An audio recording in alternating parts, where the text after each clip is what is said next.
Sa loob ng maraming panahon, nakilala ang mga scooters na gamit natin sa city roads.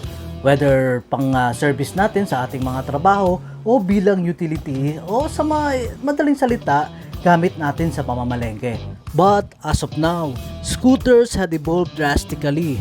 From small engines, pwede na sa highway yung mga big displacement units that rival big bikes. At ngayon, pwede na rin sa pang-off-road. Magandang araw, this is Don Garcia ng D&D TV. And today, we will be discussing and comparing two dual sports scooters na sinasabing pwede sa on and off-roads.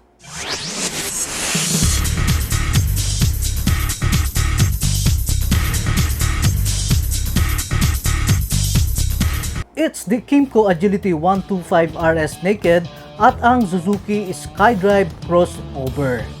In its marketing post of their Facebook page last June, Suzuki Philippines bragged that their new Suzuki Skydrive Crossover was the first in the Philippine market that is a dual-purpose scooter. Then they got this marketing video.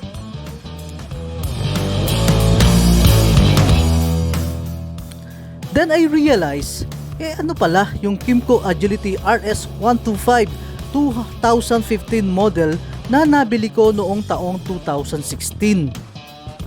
Parang sablay talaga dito si Suzuki. Honest mistake o false marketing?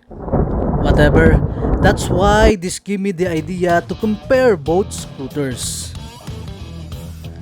Starting off with the engine specs, the Agility RS has a 125cc scooter carburetor type engine, 4-stroke, single cylinder, 2 valves, and it got a single overhead cam and it's air-cooled.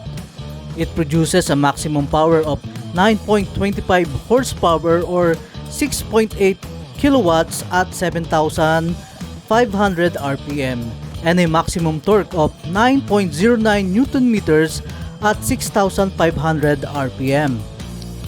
The Skydrive Crossover, on the other hand, has a 113cc fuel-injected engine, 4 strokes, single cylinder, 2 valves, single overhead cam, and also air-cooled. It produces 8.9 horsepower or 6.7 kilowatts at 8,000 RPM maximum power and 8.7 Newton meters at 9,000 RPM maximum torque.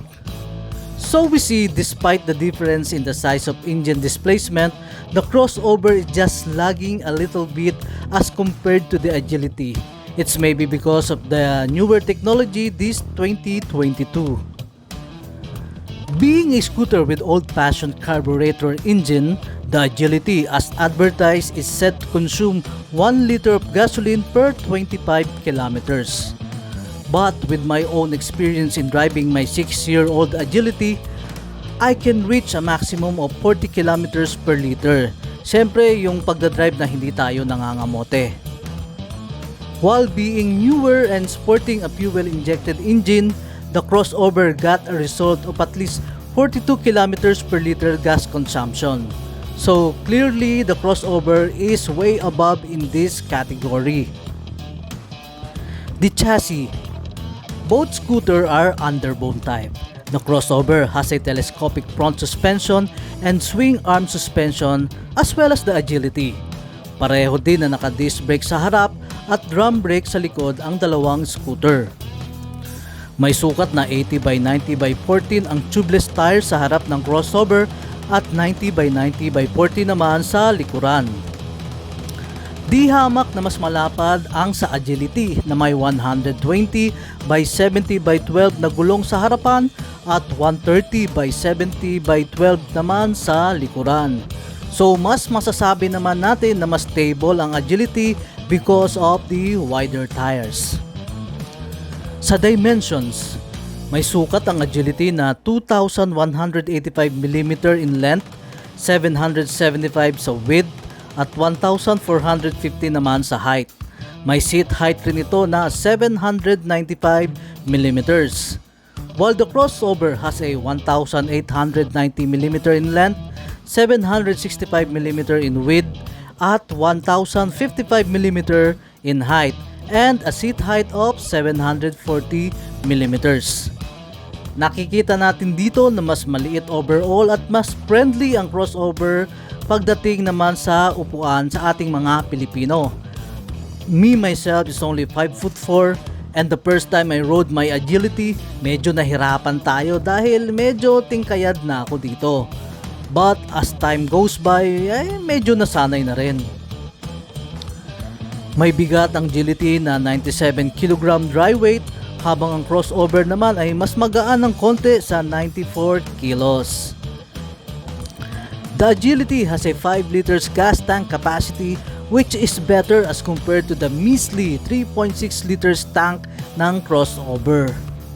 As to the storage, there are no accurate data on how large is the underseat compartment of the Agility, but it definitely can accommodate a half-face helmet, which is way better compared to the 4.5 liters capacity lang ng crossover. As for the other features, both scoots offer very minimal. Both have naked handlebars that makes them rugged and unique to the other scooters in the market, kaya nga sila tinawag na dual sports. The console of the crossover won because of its more trendy digital panel as compared to the full analog display of the Agility. It got almost every information a rider would need, plus the very important voltage indicator, which is lacking from the Agility. As for the other features, nothing else is much worth mentioning pa. Very basic naman kasi. And as for the price, the Agility is being sold now in a very limited Kymco dealership. I bought my unit last 2016 at 67,000 pesos, while the smaller crossover is currently priced at 71,900 pesos, pero it also varies sa iba't ibang mga dealership.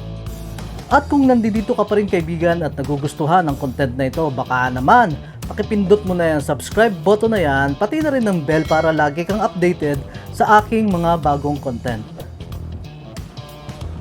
So this is the comparison video ng dalawang dual sports scooters available right now in the market. Kymco advertised their Agility as a agile scooters na pwede mong dalhin sa off-road, habang yung crossover naman is marketed as a nimble and edgy na scooter na para naman sa mga kabataan at dun sa mga young professionals. Pero sa tingin ninyo, alin ang mas lamang sa dalawa? Alin ang mas dadalhin mo sa iyong mga adventure, whether it is city roads or off-roads? So i-comment nyo lang yan sa baba mga kaibigan. Once again, this is Sir Dana, nag-iiwan sa inyo ng mabuhay tayo mga kaibigan.